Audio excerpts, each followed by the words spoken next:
I'm Amy Goodman with Juan Gonzalez. Juan. We turn now to Iraq. Last week, a U.S. military judge dismissed charges against another Marine connected to the massacre of 24 unarmed Iraqi civilians in the town of Haditha.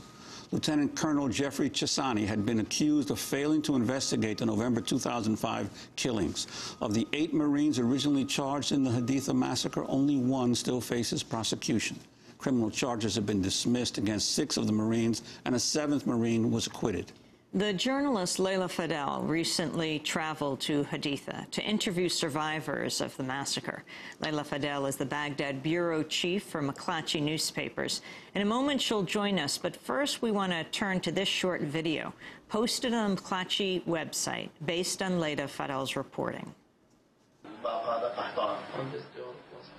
Yusuf Ariz Ahmed has memorized the places where his 4 brothers' bodies laid after they were killed by U.S. Marines, he said. The family recounts that November day in 2005 and says it was a massacre of the brothers along with 20 other people following a roadside bomb in Haditha. Marines raided the house and shot the unarmed men in their heads in this back bedroom, the family said. Now they are angry that no one is being held accountable. Charges against 6 of the 8 Marines accused in the case were dismissed, and 1 Marine was found not guilty on all charges.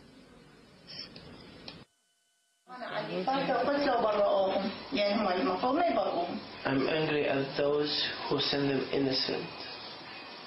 They weren't supposed to be sent innocent. That's it. The reminders of their deaths are everywhere. The white plaster that filled in the bullet holes in the wall, the dried blood that are now just faded gray spots under a new paint job on the ceiling, and the closet where one brother was shot inside and the other's corpse leaned up against the wardrobe. I know that. I am a condemned. Relatives did the Muslim pilgrimage on their behalf after they were killed, and their mother, Khadija Hassan, framed the certificates and put them on a wall. Now Ahmed supports his family alone, with no help from his brothers. This is our life. What is our life now? This is our life. If only they had stayed alive. I don't want anything else. If only they had stayed alive. God spared this boy to support us. In 2 other homes, women, children, and men were killed. Some no longer want to talk to journalists, angry that they told their stories many times, and it brought them nothing. Like me, my fire, no one knows the fire inside me. A young boy lost his father. Children who open their eyes. There will come an occasion when they will open their eyes with no father to oversee them. What does this mean? What is the fault? What did we do?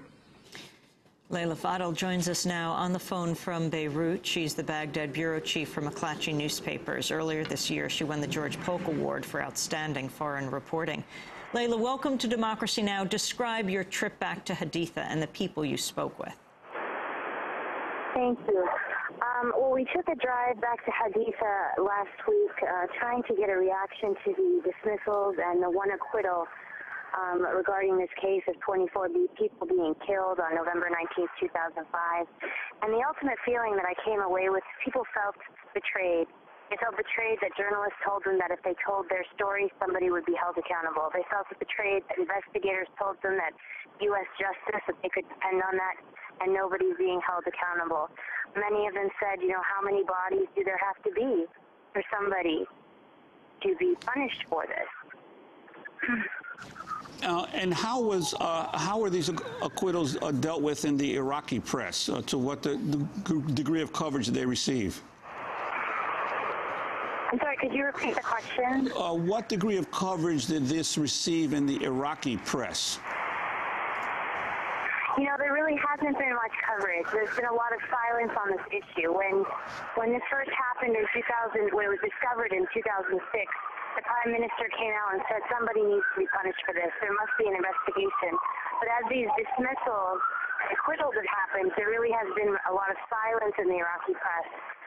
When I went back to Haditha, the way they sort of found out about the situation was because the doctors who flew to the United States for the cases and came back told them about the dismissals and the, in the one case, the acquittal of Grayson. You begin your article for McClatchy newspapers with Haditha Hassan. Can you talk about her? Haditha Hassan is the mother of four. Well, she was the mother of 6 boys. One was killed during the Iran-Iraq War. 4 were killed on November 19, 2005, and 1 remains alive. He's the one that supports the entire family. She still wears the black out of grief. She wants to know why her sons were killed. You know, this family says that the Marines pulled them out, divided them, women, men, and took the 4 men into a back bedroom and executed them. The story the Marines tell is very different. They say that these men were already in the back bedroom with 2 AK-47s.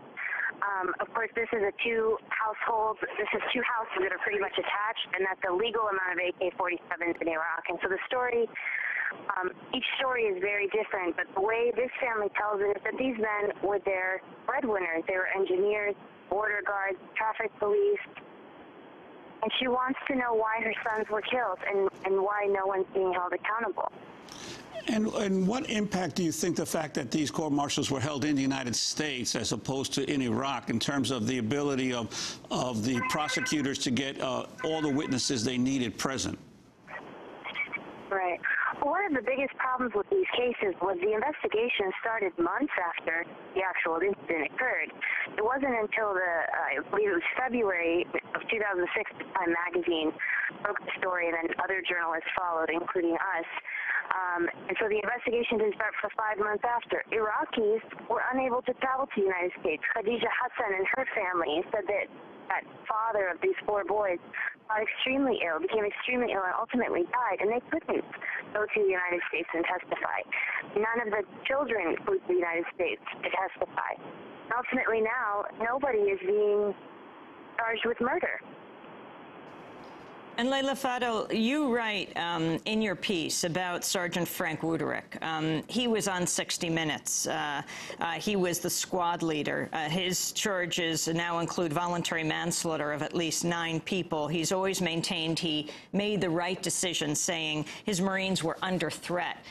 Can you talk about the significance of what he had to say, both in the killing of the young men coming out of the car and telling his men as they went into the car to shoot first and ask questions later? You know, ultimately, the way I look at it is there were 23 death certificates, 24 people died. Among them were toddlers. Among them were women. And Sergeant Wuterich says that this is what his training told him to do, was to go into the houses, throw grenades, and apparently shoot children and women. And that it did happen. No one disputes these women and children were killed. And that's what's angering the people of Haditha. That somehow, even with all these bodies, no one's being held accountable. And from what I understand, the case against Sergeant Wuterich is not particularly strong. And they've given 7 Marines immunity in order to have testimony against this sergeant. And so he says, I did the right thing. But toddlers died there. 3-year-olds died, and women died. And also, the deaths did not occur in one incident. They occurred in several incidents in several houses over a period of time. Didn't they? Could you elaborate on that? I'm sorry, I missed the first part of the question. That the deaths did not occur in one incident, that they occurred in several incidents in several houses over a period of time. Could you elaborate on that? Right, there were 4 separate shootings.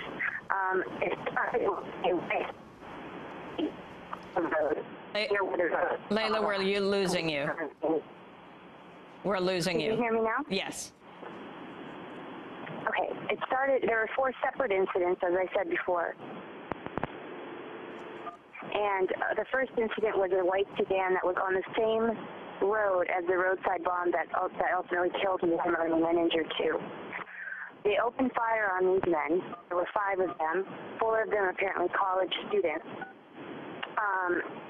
According to the Marine reports, or the investigating officer reports, nothing was found in his car, and these men were unarmed. They then said they heard shooting, and they went to the first house, which was the house of a family, and killed I think the first house they killed 8 people and 1 little girl survived. In the second house they killed 7 people and 2 children survived. And then the last house, which is Khadija Hassan's house, which is across the street from the 2 families, was where their 4 Ahmed brothers were killed. And that all happened on November 19, 2005, that morning. Those 24 people were shot. Leila Fadel, I want to thank you for being with us and for your reporting on Haditha. She's the Baghdad bureau chief for McClatchy newspapers. Just recently won a George Polk Award.